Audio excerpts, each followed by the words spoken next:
Bismillahirrahmanirrahim. Alhamdulillah, salatu wassalamu ala Rasulillah.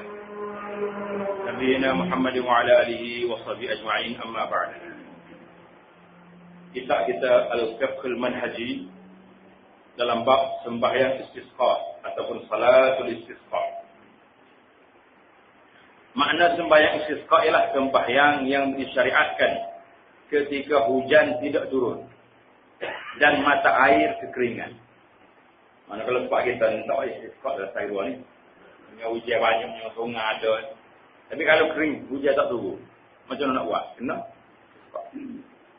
Ia disunatkan ketika berlaku sebabnya. Kena tunggu tak ada air dulu, tak ada hujan, baru bayar. Kalau saya saja lama tak bayar istisqa, kita terang pula. Jangan. Tuntutan melakukannya akan luput apabila sebab tersebut hilang. Seperti turunnya hujan atau mata air mula mengalir. Betul sekali. Cara melakukannya, terdapat 3 cara untuk meminta hujan. Minta hujan 3 cara. Sekurang-kurangnya dengan cara semata-mata berdoa kepada Allah pada bila-bila waktu yang disukai. Jadi mana-mana waktu yang kita suka, boleh berlaku. Dengan cara mana? Kita berdoa saja. Cara yang pertengahan, cara yang kedua, berdoa selepas bangun daripada rukuk pada rakaat terakhir sembahyang yang diwajibkan atau selepas selesai sembahyang. Mana kita berdoa macam baca kunut juga. Rakaat yang kedua, bangun rakaat yang kedua, berdoa selepas bangun daripada rukuk pada rakaat yang terakhir sembahyang. Mana kalau subuh ke? 2. Kalau tidak rakaat akhir, no, doa tinggi. Atau selepas selesai sembahyang. Lepas sembahyang, doa lalu. Cara yang paling sempurna dan cara inilah yang dijadikan bab yang khusus, iaitu bab sembahyang minta hujan. Mana orang sana tak ada sembahyang. Oh. Kita buat kamar tu tak hujan, pakai doa. Bismillahirrahmanirrahim. Ataupun sudah sembahyang, saya tak hujan, doa. Hak ni cara yang ketiga ni lah hak ada semaya minta ujian. Hak ada salatul istisqa. Ialah dengan melakukan perkara-perkara berikut. Kena semaya lagu. Yang pertama, pada permulaannya imam, yakni ketua pemerintah atau timbalannya, hendaklah menyuruh orang ramai melakukan perkara berikut. Maknanya, kita nak semaya istisqa bila? Hari Isnin, minggu depan. Jadi, imam, Perdana Menteri, Menteri Besar dia kena isytihar. Raja kena isytihar. Supaya rakyat dia bersedia untuk sembahyang istisqa dengan buat beberapa persiapan. Yang pertama, bertaubat dengan taubat yang benar. Sebab tak turun hujan ni kerana dosa manusia menghalang daripada turun hujan. Dalam hadis lain, Nabi kata, laulal bahaim lam tumtar. Kalau tidak, kerana ada lagi hayawan-hayawan minta hujan, tak turunlah hujan dengan sebab dosa yang ada. Tapi sebab ada lagi orang-orang hayawan makhluk Allah Ta'ala yang perlu kepada air lain daripada makhluk hak tak gerakau Tuhan. Mana ada lagi makhluk tak gerakau. Yang kedua, bersedekah kepada fakir. Sedekah. Meninggalkan segala bentuk kezaliman atau mengembalikan segala benda yang diambil secara zalim dan mendamaikan orang yang berkelahi.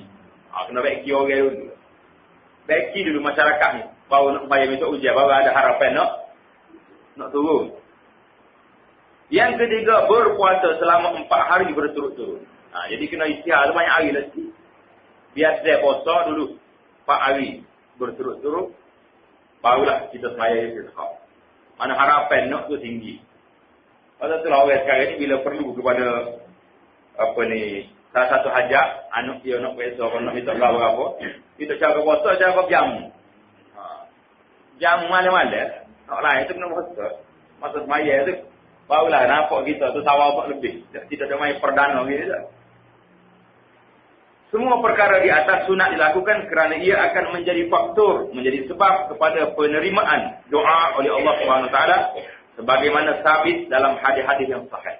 Maknanya banyak hadis sahih yang menceritakan tentang salat istisqa yang di zaman Nabi sallallahu alaihi wasallam. Yang kedua, perkara yang pertama tadi, itu emailnya, raja pemerintah suruh rakyat buat taubat dulu.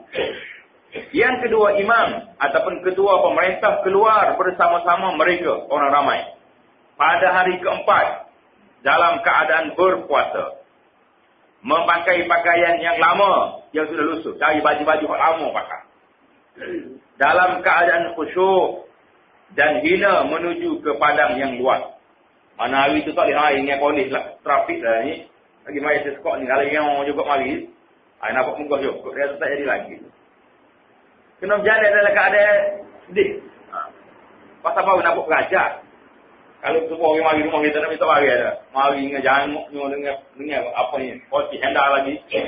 Mari setengah jauh lagi, dia ayat tak ada visi saya cik. Itu orang nak percaya kita dan lagu mana, janguk sangat mari tak. Baik. Berjalan dalam keadaan khusyuk dan hina menuju ke padang yang luas. Dia nak maya sunat kalau di padang. Tidak payah dalam masjid. Masa nak sunat apa? Tak ada. Kemudian imam ataupun ketua pemerintah atau naibnya sembahyang bersama-sama orang ramai 2 rakaat seperti sembahyang 2 rakaat hari raya. Al-Imam Ibnu Majah dan lainnya meriwayatkan daripada Ibnu Abbas radhiyallahu taala anhum katanya, Rasulullah sallallahu alaihi wasallam telah keluar dalam keadaan tawadhu. Nabi kita keluar nak pergi sembahyang istisqa dalam keadaan tawadhu, menghina diri kepada Allah, khusyuk dan merendah diri, yakni tadarru'. Merendah diri dan tadarru'. Kemudian baginda sembahyang 2 rakaat sebagaimana sembahyang pada hari raya. Maya 2 rakaat supaya maya hari raya. Kalimah merendah diri, tadarru' menunjukkan rasa rendah dan hina diri ketika berdoa memohon hajat kepada Allah Subhanahu wa taala. Itu 2. Yang ketiga, apabila selesai sembahyang, imam ataupun ketua pemerintah hendaklah berkhutbah dengan 2 khutbah seperti khutbah hari raya. Mana khutbahnya selepas maya. Kecuali kedua-duanya hendaklah dimulai dengan istighfar 9 kali. Dia startnya istighfar 9 kali. Khutbah raya dengan takbir. Takbir ni benar. Istighfar ni minta benda, lemah. Lain ke suasana tu. Sebab tu lah baca dalam Islam ni dia ada tempat baca dia tak sama. Pergi ziarah orang mati tak sama lagi. Pergi majlis kahwin. Jangan tukar baca. Ini pun tengok. Dalam gaya kita takbir Allahu Akbar sebab kita sudah menang. Dapat mengalahkan syaitan, boleh puasa selama 30 hari. Satu. Mai raya haji pula kita dapat mengalahkan syaitan, boleh puasa sebelumnya dan boleh menumbangkan korban. Pada hari raya, lepas maya raya nak berubah ni. Baik-baiknya, seekor unta. Kalau ada seekor unta, seekor lembu. Kalau ada seekor lembu, seekor kambing. Kena buat juga. Walaupun, tak ada juga. Carilah bahagia-bahagia. Seekor lembu, bagi 7. Tapi orang molek ni seekor, tu orang dia. Panggil orang sekapur, untuk berubah. Mari belakang hari ni. Tulu ambon yang boleh ambil habis sekali. So, merah betul tak? Baik. Jadi, dimulai dengan istighfar 9 kali pada khutbah pertama dan 7 kali pada khutbah yang kedua sebagai ganti kepada takbir. Kerana firman Allah Ta'ala, Istaghfiru rabbakum innahu kana ghaffara yursilis samaa'a 'alaikum midrara. Mohonlah ampun kepada Tuhan kamu. Sesungguhnya dia adalah Tuhan yang maha pengampun. Nescaya dia akan menurunkan kepadamu hujan yang lebat. Jadi arah itu ayat. Mu nak minta benda-benda, istighfar dulu. Minta ampun dulu. Minta ampun dulu. Barulah Allah Ta'ala waktu rahmat dia. Apabila khutbah kedua bermula. Dan berlalu 1/3 daripadanya. Khatib hendaklah berpaling ke arah kiblat. Dengan membelakangkan orang ramai. Jadi, di akhir khutbah dia, pusing ke arah kiblat, paling belakang ke makmum, dan mengubah kedudukan kain lepas. Kain dia, redak di atas bau dia ni, pusing, ambil pakai kok balik. bahagian atas yang membalut tubuhnya, tukar tak di bawah. Dengan dijadikan bahagian atas ke bawah. Bahagian bawah ke atas, bahagian kanan ke kiri dan bahagian kiri ke kanan, bagi menyatakan keadaan bertambah hina di hadapan Allah Subhanahu Wa Taala. Mana kena tukar, kedudukan kain, kita pun balik dia ni. Ibnu Majah meriwayatkan daripada Nabi sallallahu alaihi wasallam, Abu Hurairah radhiyallahu taala anhu cerita, Rasulullah sallallahu alaihi wasallam pada hari telah keluar pada hari meminta hujan. Nabi kita keluar macam mana? Pada hari meminta hujan. Lalu baginda sembahyang bersama-sama kami dengan 2 rakaat tanpa azan dan iqamat. Azan pun tak ada, iqamat pun tak ada. Jangan salah kita minta hujan. Kemudian baginda berkhutbah kepada kami dan berdoa kepada Allah serta mengubah wajahnya berpaling ke arah kiblat dalam keadaan mengangkat kedua tangannya. Kemudian baginda menukar kedudukan kain dengan dijadikan bahagian kanan ke bahagian kiri dan bahagian kiri ke bahagian kanan. Tukar kain. Pusing. Orang ya, kain ridak dia. Biasa orang pakai 2 kain arak ni. Bawah so macam kain ihram. Jadi kalau kita lah tukar baju. Baju kita tu balik ke belakang. Pusing serba apa dah. Orang ramai yang disunatkan juga disunatkan melakukan apa saja yang dilakukan oleh khatib. Jadi orang rakyat makmum pun kena ikut juga. Khatib disunatkan supaya banyak beristighfar, berdoa, bertaubat dan tunduk menghinakan diri atau bertawassul dengan golongan yang saleh dan bertakwa. Jadi khatibnya kena bertakbar, rendah diri banyak-banyak kepada Allah Subhanahu Wa Taala. Jadi dia minta dengan orang saleh, dengan orang yang bertakwa supaya berdoa sama. Maknanya khatib minta orang-orang yang saleh di zaman dia tu supaya berdoa. Boleh jadi doa orang ni mustajab, maka dia diterima doa mereka. Supaya kita sekarang ni lah.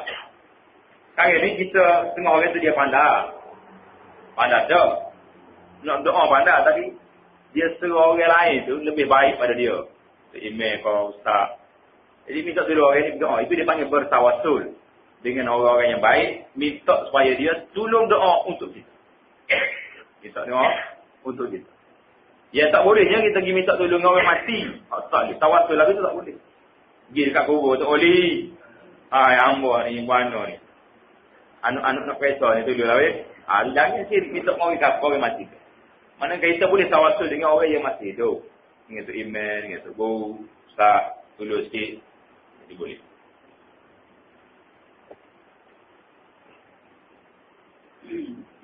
Jadi sebagaimana mana tadi?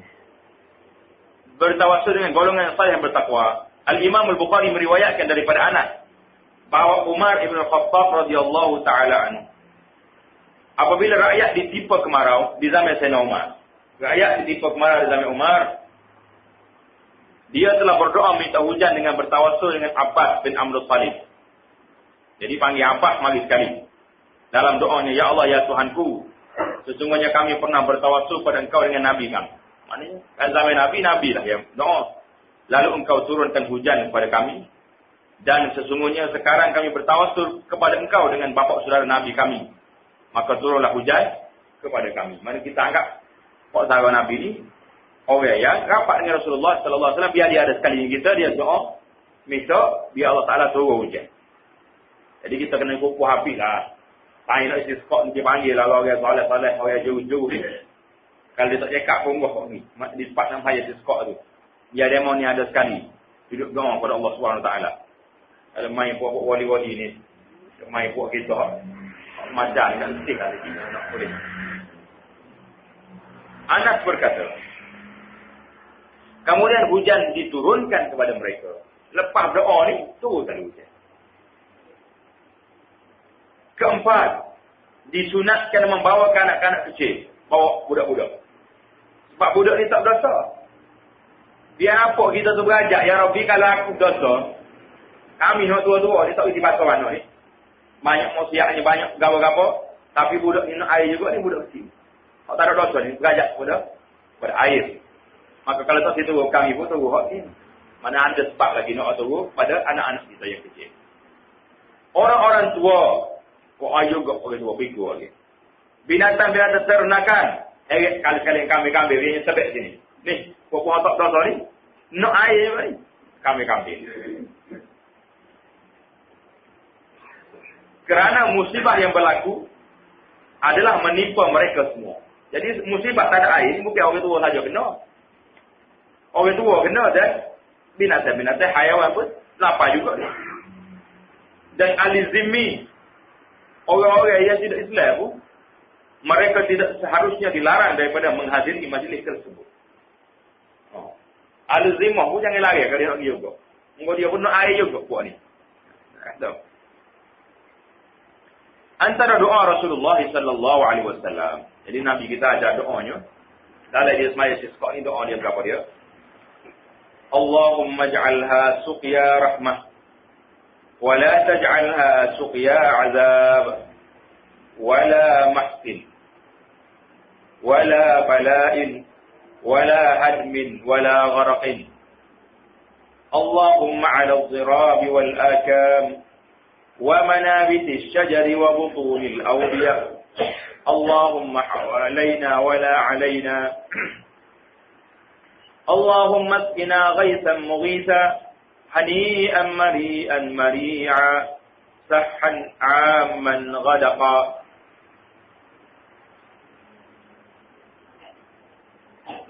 طبقا مجللا دائما إلى يوم الدين اللهم اسقنا الغيث ولا تجعلنا من القانطين اللهم إنا بالعباد والبلاد من الجهد والجوع والضنك ما لا نشكو إلا إليك اللهم أنبت لنا الزرع وأدر لنا الضرع وأنزل علينا من بركات السماء وأنبت لنا من بركات الأرض واكشف عنا من البلاء ما لا يكشفه غيرك اللهم إنا نستغفرك إنك كنت غفارا فأرسل السماء علينا مدرارا. Tak doa dia ni. Ada sebahagian doanya kita boleh ambil. Boleh ambil doa ketika ujian. Ketika nak ujian kita baca, kita tanda mana-mana jadi. Kita boleh guna selalu. Maksudnya ya Allah, jadikanlah ia hujannya akan turun ini sebagai rahmat pada kami.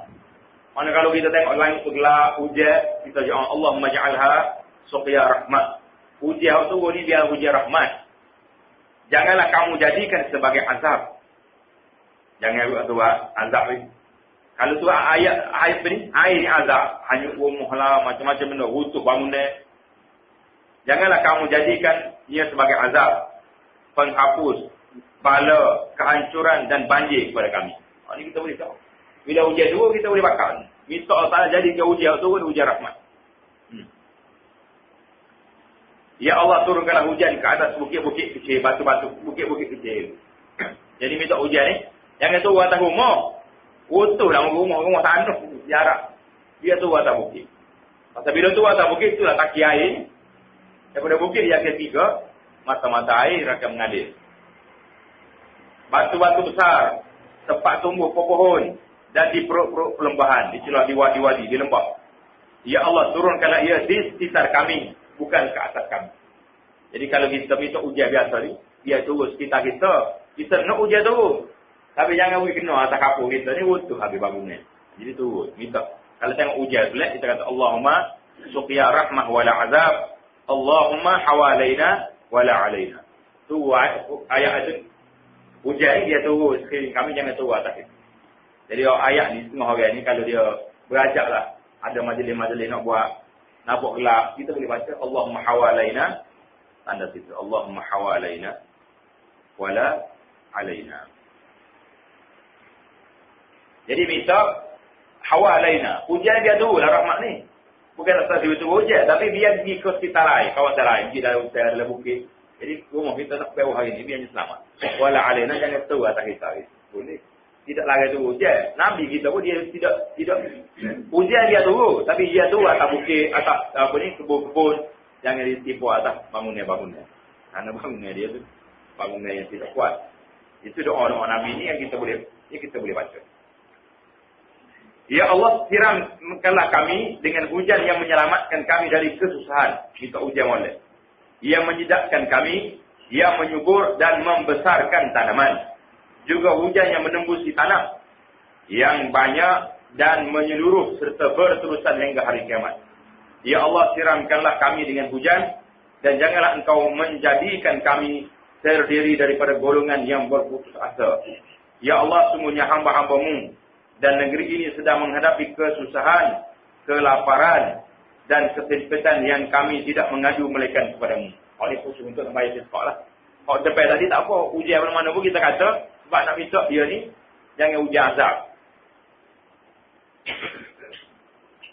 Ya Allah, tumbuhkanlah bagi kami tanaman dan perbanyakkanlah bagi kami susu dan turunkanlah ke atas kami keberkatan langit dan tumbuhkanlah bagi kami daripada keberkatan langit. Hindarkanlah kami daripada bala yang mana bala itu tidak dapat dihindarkan melainkan olehmu. Ya Allah, sesungguhnya kami memohon keampunan-Mu, sesungguhnya Engkau adalah Tuhan yang Maha Pengampun, maka kirimkanlah kepada kami langit yang mengandungi banyak air. Itulah di antara doa Nabi sallallahu alaihi wasallam yang diriwayatkan oleh Imam Bukhari dan Muslim. Banyak lagi lah cerita dia nya bila mari dan Nabi kita doa. Itu kalau dia sembahyang khusus untuk sembahyang istisqa. Ada satu kali Nabi kita tak sembahyang istisqa, dia sudah sembahyang Jumaat. Masuk orang kampung ngadu ya Rasulullah, halakatil amwal. Usuk habis dalam tanah meh. Menata-menata buku ni habis tak ada makan ni. Buat apa guna? Nabi kita akak doa minta turun je. Kata sahabat, tubik daripada masjid hari Jumaat tu, hujan buat tu. Klik dalam hujan. Mari minggu lepas pula, ya Allah Rasulullah, habis dalam segelai, habis dah kapur pula. Minggu lepas bagi kering habis, ini segelai kapur. Doa pula. Nabi kita angkat tangan doa, ya Allah cukup dah. Air kuat, air di turun tu, ada dah.